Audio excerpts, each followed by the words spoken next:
talking about? Classic one-sided shrug. Translation, I have absolutely no confidence in what I just said. The body contradicts the words. He's lying. Mr. Caleb, you got a lot of money for your appearance on Current Affair, didn't you?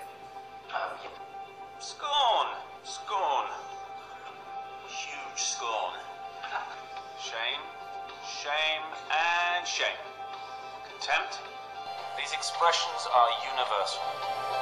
Emotion looks the same whether you're a suburban housewife or a suicide bomber. The truth is written on all our faces. This popular American TV show brings us a new concept: micro-expressions. So, what are these micro-expressions really about? The human face is capable of making over 50,000 different individual expressions, but it all boils down to only 7 different combinations that form the expressions we all know: happiness, sadness, anger, disgust, fear, surprise, and contempt. These are called micro-expressions and last less than a second. Besides the facial expressions, subconscious body language is also a kind of micro-expression which reveals your true feelings and is not easy to fake. It is currently the season when a lot of university graduates start job hunting, and the interview is a big part of the job hunting process. But whether you know it or not, your micro-expressions can greatly affect your interview outcome. 如果我觉得紧张的时候，我一般都会这样摸一下鼻子，或者这稍微用手指头合一下，有点用力抓一下。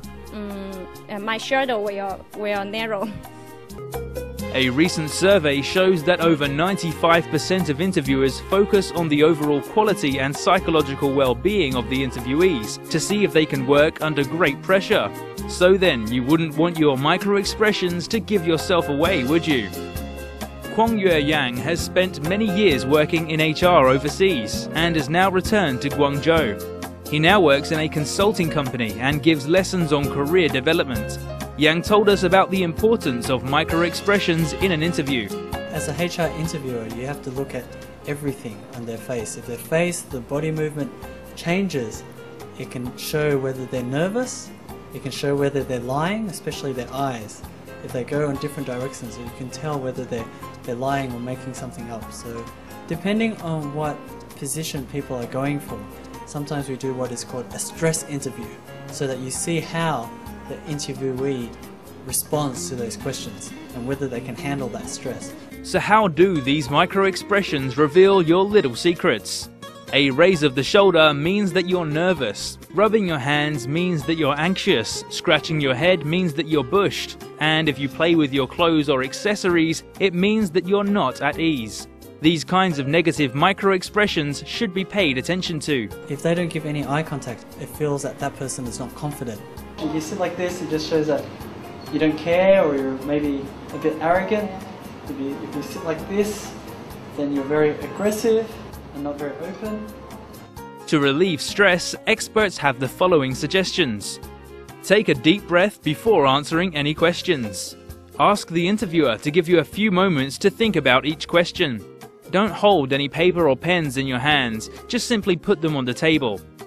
Lean forward slightly and keep a smile. These body movements could give others an impression of being confident and experienced.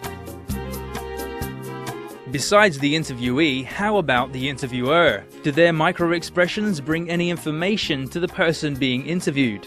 如果我说到很感兴趣的东西，然后他的眼睛里面就会说，忽然他的表情或者是他的眼神就会好像闪了一道光那样子。如果考官做出这样的动作的时候，我一般就会意识到，可能我讲的那些回答的内容，可能是跑离了他的问题，就是说没有切中那个题目。而如果考官这样双手合起来，或者有点点微笑，或者有点点眼神上面的认同，或者点一下头，那我就觉得我自己所回答问题，这个还是答得比较好的。这个可能对我面试的话，还是帮助还是比较大的。The interviewer, there's very, very small things like nodding or agreeing. You can look at their pen, see if their pen is still writing on a piece of paper. If they're still writing, it means that they're still taking notes. So as an interviewee, you need to be able to sense that and say, oh, I need to answer a bit more, or I need to answer less, and I'm speaking too much. As we can see, judging from the interviewer's facial expressions, the topic of discussion can change, which can help to make an interview successful. Micro-expressions are an element that should definitely not be ignored during interviews. To avoid leaving a bad impression, the best thing is to practice and, most importantly, be confident and remember to keep smiling.